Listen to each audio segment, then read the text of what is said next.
Imagine losing $204 million in just one trip to Vegas.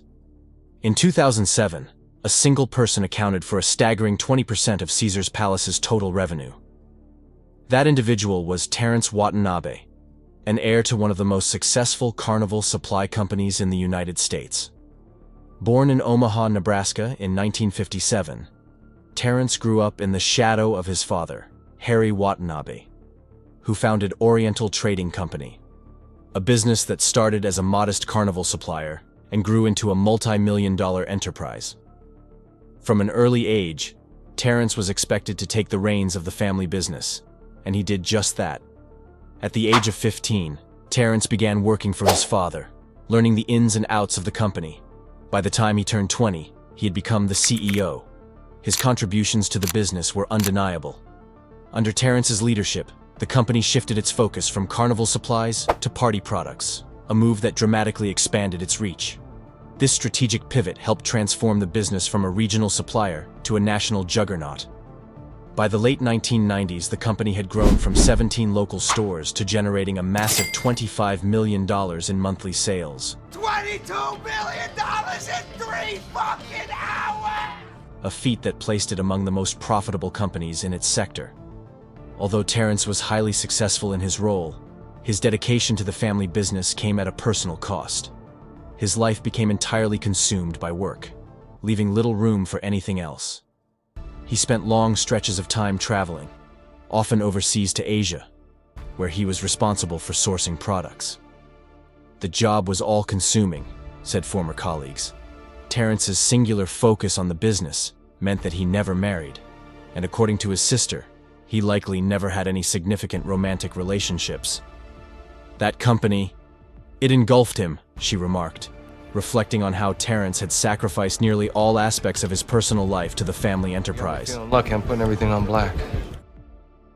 Hey, if you're enjoying the story so far, don't forget to subscribe so you can keep up with more fascinating stories like this. By the time he turned 43, Terence was burnt out. Well, I flunked out because I burnt out. After more than 2 decades of non-stop work, he felt the weight of the relentless pressure. In October 2000, he made the decision to step away from the business entirely, putting his share of the company up for sale.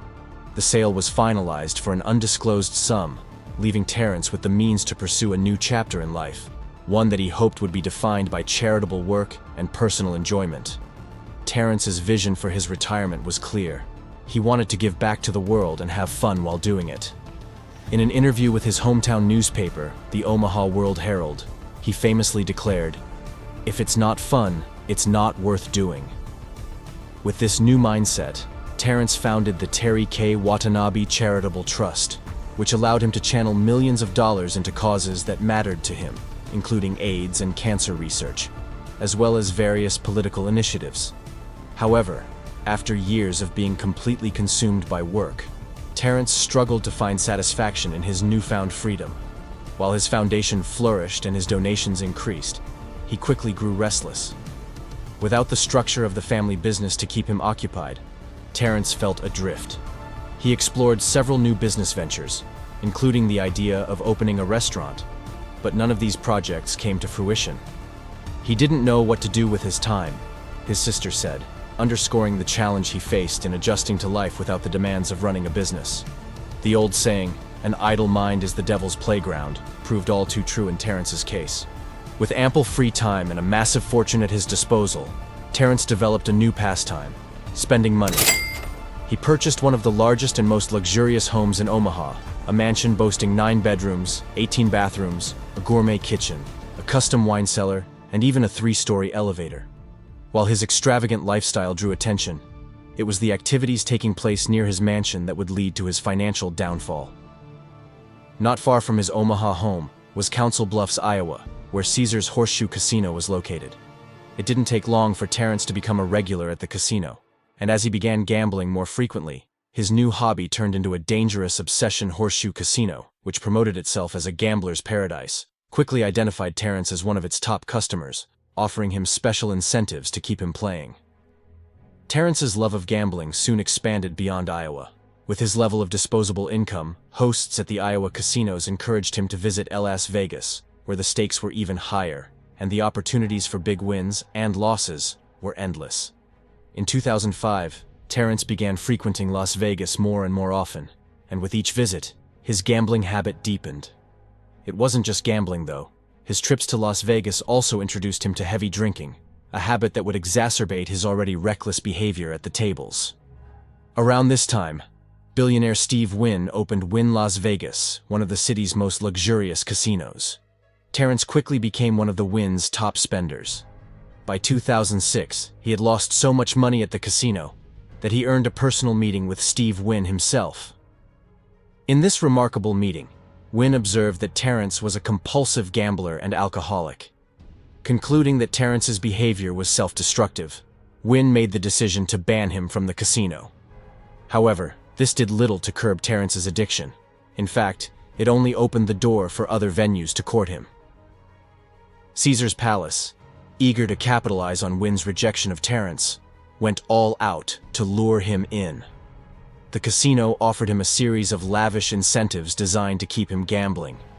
These perks included $12,500 a month for airfare, $500,000 in gift store credit, and 15% cashback on any losses exceeding $500,000.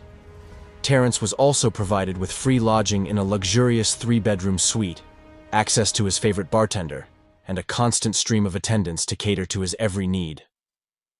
Many of these attendants would later share stories of Terence handing out bundles of $100 bills, sometimes giving away as much as $20,000 in a single evening. As Terence's gambling spiraled out of control, his behavior became increasingly reckless. He would spend up to 24 hours at a time at the gaming tables, with employees reporting that he sometimes lost as much as $5 million in a single sitting. His decision-making became erratic, particularly at the blackjack table, where he made a series of disastrous bets. By the end of 2007, Terence had lost an incredible $127 million in just 11 months.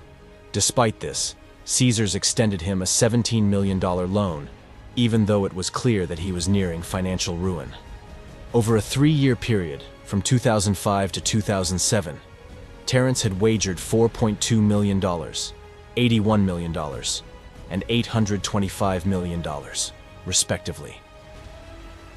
By early 2008, Terence had completely exhausted his fortune. In total, he had lost $204 million, setting a record for the largest gambling loss in Las Vegas history.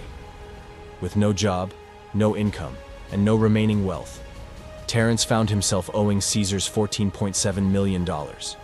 Desperate, he filed a lawsuit against the casino, accusing them of plying him with alcohol and prescription drugs to encourage his reckless gambling. Caesars responded by countersuing for the unpaid debt. "We had no reason to believe that Terry Watanabe was anything other than a big player with huge resources who made an adult decision to bet the money he did," a spokesperson for Caesars stated in response to the lawsuit. Eventually, both parties dropped their lawsuits, but Terence's life was never the same. In 2017, he announced that he had been diagnosed with prostate cancer and launched a GoFundMe campaign to raise $100,000 for treatment. Despite his previous fortune, Terence only managed to raise $28,000.